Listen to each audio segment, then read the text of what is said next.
All right, it's chip of the day. We have an assortment of chips that we're going to go through. $5 for a box of parts. These are somewhat older parts, but not too old. Texas Instrument gave this kit. You probably give them away to certain customers and stuff. Memic Insight, I don't know what that's all about. Maybe that's the distributor. Anyway, inside we have a whole bunch of parts, and this was made to be a particular, sales gimmick probably. And can we see that? Let's see here. Here we go.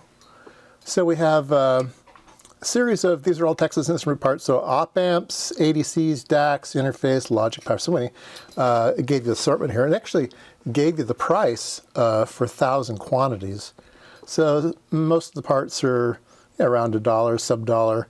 Here's one that's like $10 though. Fancy one here. Anyway, the kit had bags. All of the parts were in static bags. And I ripped them out of the bags, and then I put them all on little adapter boards, right? So now they all have dip adapter cards on them. Okay. All right. So let's go left to right, top to bottom. So the first part that we're going to be looking at is the INA321 micro power single supply CMOS op amp instrumentation amplifier, or op amp. I guess both of them, or temperature sensor. Okay. So it just depends. We'll look at the data sheet. Oops, I'm sorry. I'm not looking at the right things here. We're going to be looking at the first one here, the INA321, and it's be about $1.50 part. Okay, so let's take a look at the data sheet. All right, here we go. Burr Brown, bought out by Texas Instruments. The INA321 is a micro power single supply CMOS instrumentation amplifier. How about that? Here's a block diagram of it. So it's got 3 op amps in it in a instrumentation amplifier configuration, so and then built-in resistors here, so it should be accurate at those resistors. Maybe it's laser trimmed, I'm not sure, but let's take a look at its features here. Low quiescent current, 40 microamps per channel shutdown, less than 1 micro. Accurate to 0.02%. Yes, the lasers are, resistors are probably trimmed, so it's 0.02%. But you can set external, with external resistors, you can set more gain. High common mode in 94, that's an instrumentation amplifier type thing. 10 picoamps of input current, so that's really, really nice. This is a really nice measurement type device. You can use it for bridges, thermistors, all kinds of stuff. Anyway, test equipment stuff. Here is the frequency response. It's a slow part, so, below a kilohertz type of device. And then it rolls off terribly at 10 kilohertz.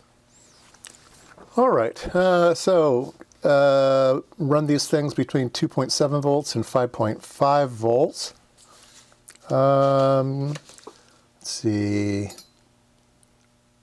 Let's see here. At 10 hertz, it has 500 nanovolts per root hertz. At higher frequencies, it goes up. Let's see, or it goes down 3 femtoamps. Yeah, so the current noise. Interesting. Current noise is really, really low. Anyhow, you can read the data sheet.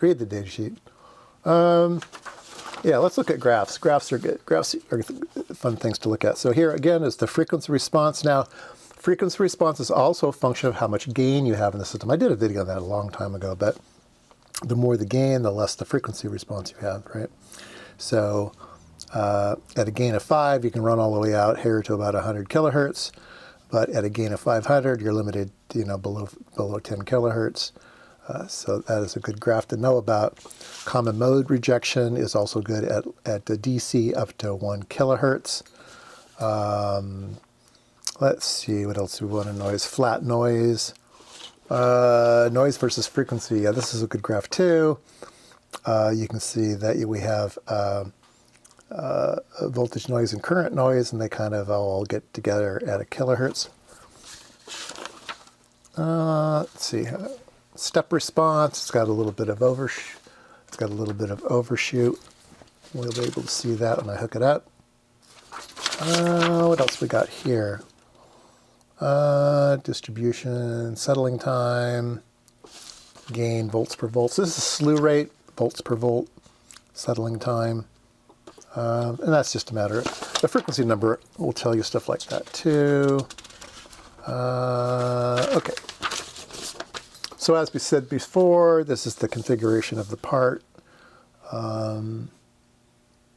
So you have matching resistors, right? This resistor and this resistor need to match this resistor and this resistor. So those are all probably laser trimmed to 0.02%.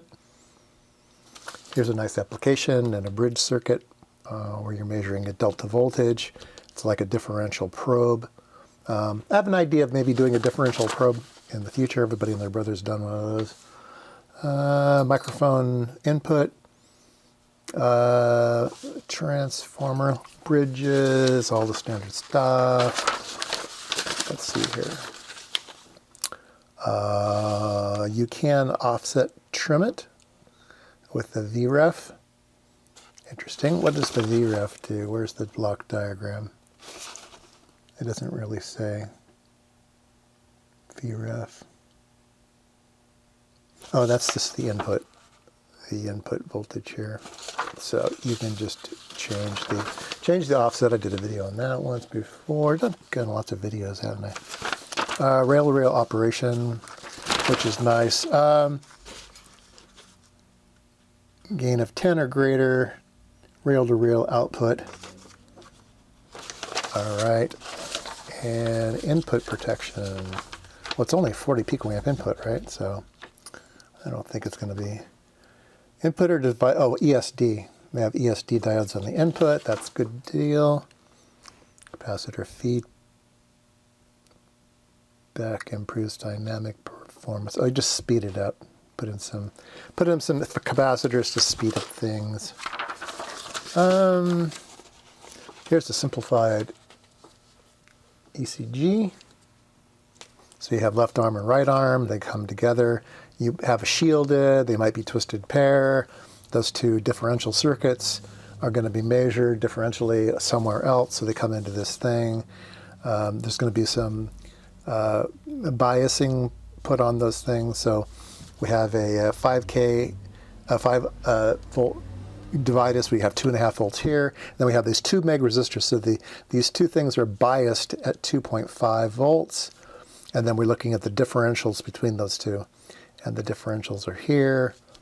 And this one is also using an op-amp to feed back to the input. Interesting. Anyway, let's hook one up, see if it goes.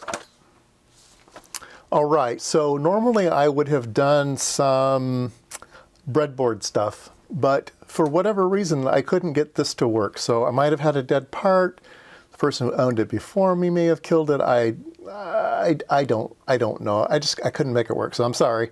But we have a fail on the actual usage of it. But we did look at the data sheet, and it is a very clever little part. The INA, in general, anything that starts with INA looks pretty cool from people from like Burr Brown and things. So anyway, chip of the day, INA 321.